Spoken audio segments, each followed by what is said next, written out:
Assalamualaikum sahabat Awi Kertapati, kita kembali di Opini Awi Kertapati Channel.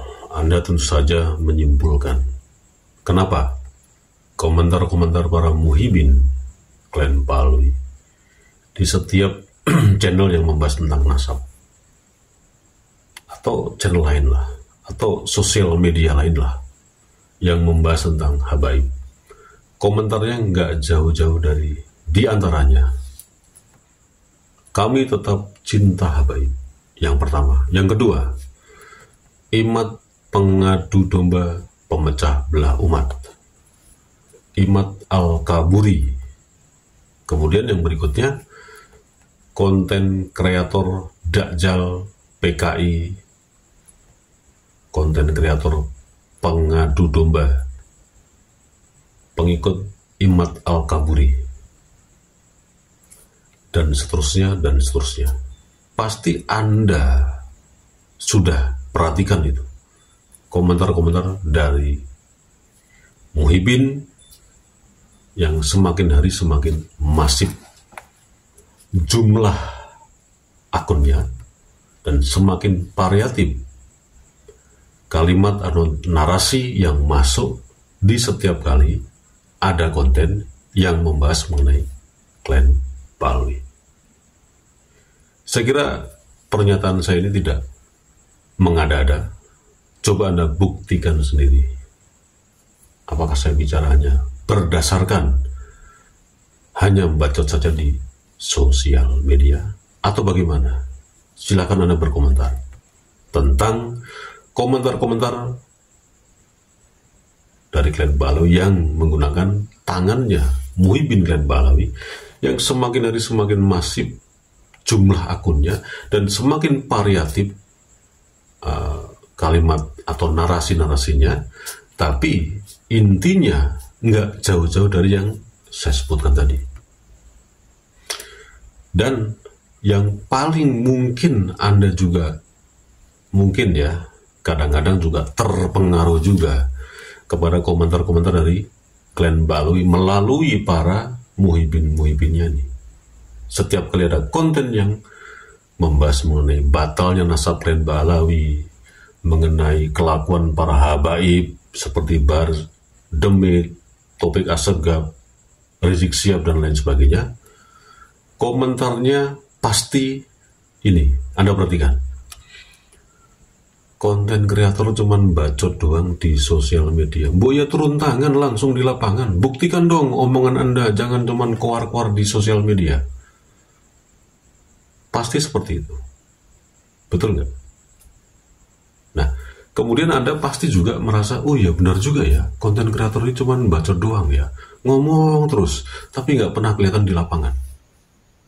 Untuk bergerak bersama-sama yang Anda ketahui sekarang, pergerakan pelantikan atau pergerakan yang lain yang dilakukan oleh PWLS. Betul tidak? Nah, Anda mulai terpengaruh sepertinya dengan komentar-komentar para muhibin suruhan Balawi ini. Pasti dong, karena itu terus digelorakan, ya, terus disosialisasikan. Terus saja, setiap hari, tanpa henti dan makin banyak akun-akun yang bernarasi seperti itu. Sekarang pertanyaannya, tujuannya apa? Apakah klan Balawi sekarang ini menggunakan strategi yang baru dalam berspeak up atau berkomentar atau menanggapi dan lain sebagainya setelah kurang lebih 2 atau 3 bulan ini? Karena klan Balawi sendiri juga sekarang ini jarang merespon atau mereaksi atau merosting para pejuang-pejuang yang lebih senior lah, katakanlah seperti itu, atau para kiai lah, atau ulama sepuh lah yang membahas tentang nasab. Mereka tidak bereaksi kan, klan Balawi, bahkan tidak merosting, hanya diam saja. Tapi di balik kediaman mereka itu, di balik antengnya Glenn Balawi, di balik mungkin dia membahas yang lain,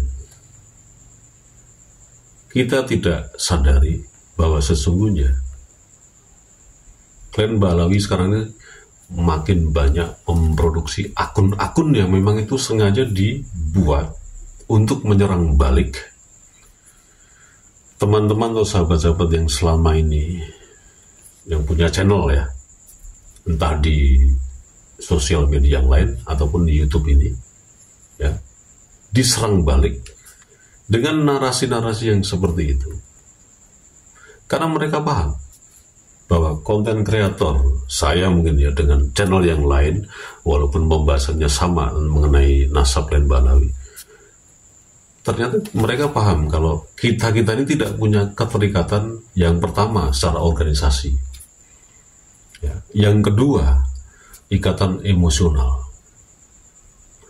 Yang ketiga, itu ikatan logistik. Artinya mereka sebetulnya paham, Glenn Balawi ya, bahwa konten kreator ini memang tidak ada yang menggerakkan, tidak ada yang mendanai ya, tidak ada yang merekrut.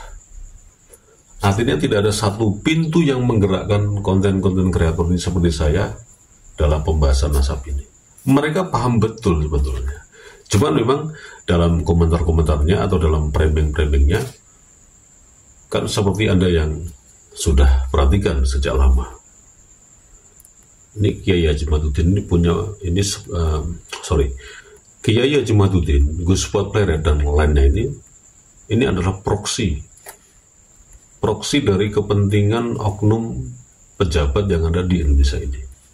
Bahkan Rizik Syihab pernah ngomong kan bahwa kami ini di backup oleh BNPT, iya kan?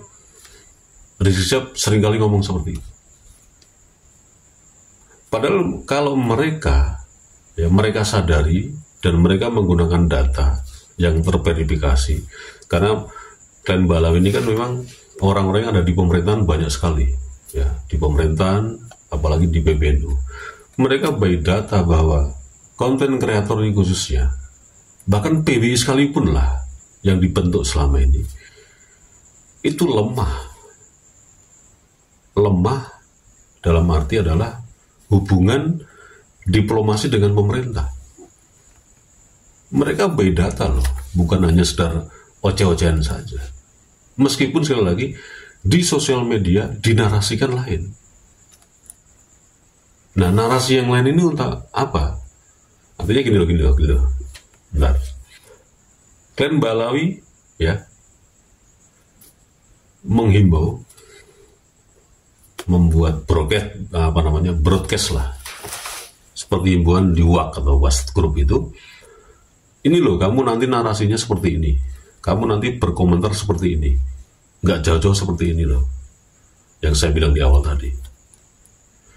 Dan mereka nggak dikasih tahu yang sebenarnya by data yang sudah mereka kantongin tentang konten-konten kreator seperti saya ini, tentang PBLS, yang sejauh mana sih bargainingnya, hubungan diplomasinya dengan para pejabat-pejabat atau petinggi-petinggi Nusantara ini.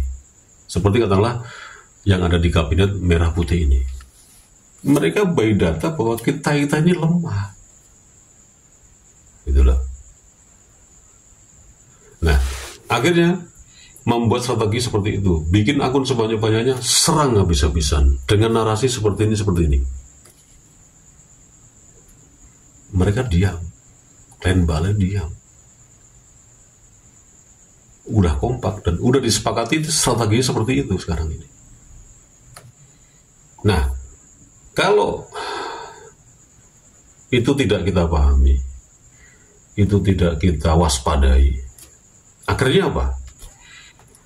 Konten kreator pasti akan terpedaya, pasti akan tingkat kewaspadaannya itu lemah. Salah satu contoh adalah ini yang mempengaruhi bagaimana konten kreator yang seperjuangan ini makin lemah algoritma di YouTube juga makin lemah tentang nasab. Otomatis orang yang biasanya membuat konten dengan direaksi banyak komentar, dengan direaksi ya, banyak like, dan direaksi banyak share, menurun gratis. Secara psikologis konten kreator pasti berpikir bagaimana kontennya akan naik terus tayangannya, entah ya minim-minim 50.000 kan. Tapi sekarang kan susah sekali. Entah bagaimana saya juga nggak tahu. Disinilah momentum klan Balawi dengan strategi yang terbaru tadi, diam tapi menggunakan tangan-tangan klan Balawi untuk menyerang habis-habisan. Narasinya seperti itu. Ini bukan dari sisi sosial media, mereka sebenarnya nggak paham, tapi dari sisi bagaimana sebetulnya sih PWILS dan para konten-konten kreator dan para tokoh-tokohnya ini secara bargaining diplomasinya dengan pemerintah bagaimana sih kekuatannya. Mereka sudah mengantongin datanya dan data itu jelas menyebutkan lemah sekarang ini. Tapi kita nggak sadari itu. Seperti kejadian kemarin di Tegal. Salah satu contoh, ini bukan cocologi, bukan hanya ngarang-ngarang dan bukan hanya bacot di sosial media. Kenapa mereka menarik ormas-ormas yang lain? Salah satu adalah PSHT. Dan di situ ada yang komentar, harusnya ketua PSHT Tegal negur dong anggotanya yang sudah benar-benar masuk ke PW, kenapa jadi seperti itu? Itu yang berkomentar bukan orang yang tidak tahu, dia tahu persis kondisi yang sebenarnya. Sekarang ini PWLS di seluruh Indonesia yang sudah dibentuk,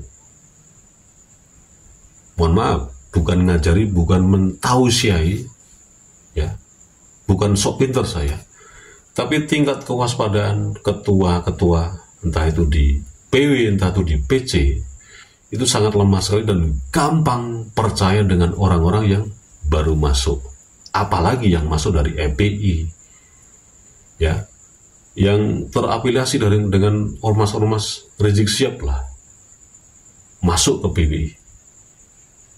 Ketua-ketuanya langsung hipuriat, padahal itu harusnya diwaspadi sebagai salah satu pijakannya adalah mosi tidak percaya, tapi itu sudah terlanjur hiporia dulu. Mereka-mereka yang tergabung di EPI yang dulu menjadi kaki tangannya Balawi, yang masuk ke PWLS ini sudah benar-benar tobat. Kesimpulannya kan seperti itu, padahal nanti dulu. Ya, membangun integritas, membangun loyalitas, membangun trust. Orang yang baru masuk kepada organisasi, apalagi ini organisasi yang baru ya, PWLS ini butuh waktu tidak cuma sehari 2 hari, seminggu 2 minggu, sebulan 2 bulan, bahkan hanya setahun. Tidak bisa seperti itu.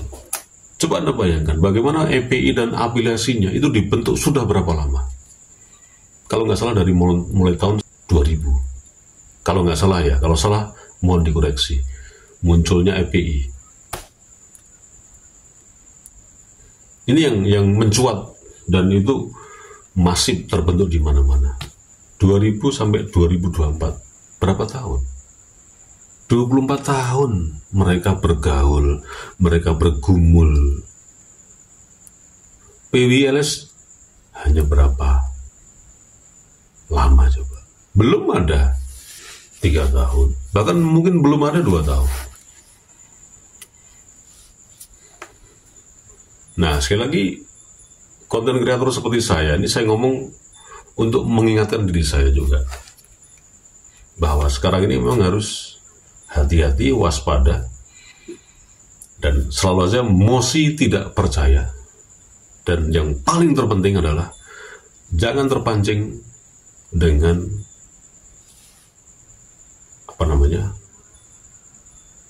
eksternal di dalam diri kita.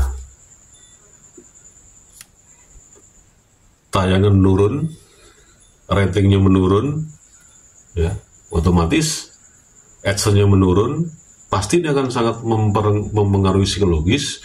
Yang tadinya wah tayangannya luar biasa sekarang menurun, kemudian membuat konten yang aneh-aneh, yang norak, bahkan deso, hanya untuk mengejar subscriber, mengejar tayang, mengejar ads atau monetize.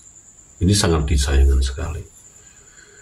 Saya pribadi, mau Anda lihat, mau tidak, monggo. Minimal saya sudah menyampaikan informasi yang itu sudah saya gabung dari sekian narasumber, dan meskipun belum terverifikasi secara akurasinya mendekati 100%, minimal saya tidak ngomongnya ngaco. Itu. Dan satu lagi saya tegaskan bahwa saya pribadi tidak terpengaruh dengan komentar-komentar dari Muhyiddin Klen Balau yang terus-menerus menyerang dengan kalimat-kalimat atau narasi-narasi yang diulang-ulang dan berganti-ganti akun. Karena saya selalu memakai prinsip atau semangat setiap kali melihat kasus adalah mosi tidak percaya. Wassalamualaikum warahmatullahi wabarakatuh.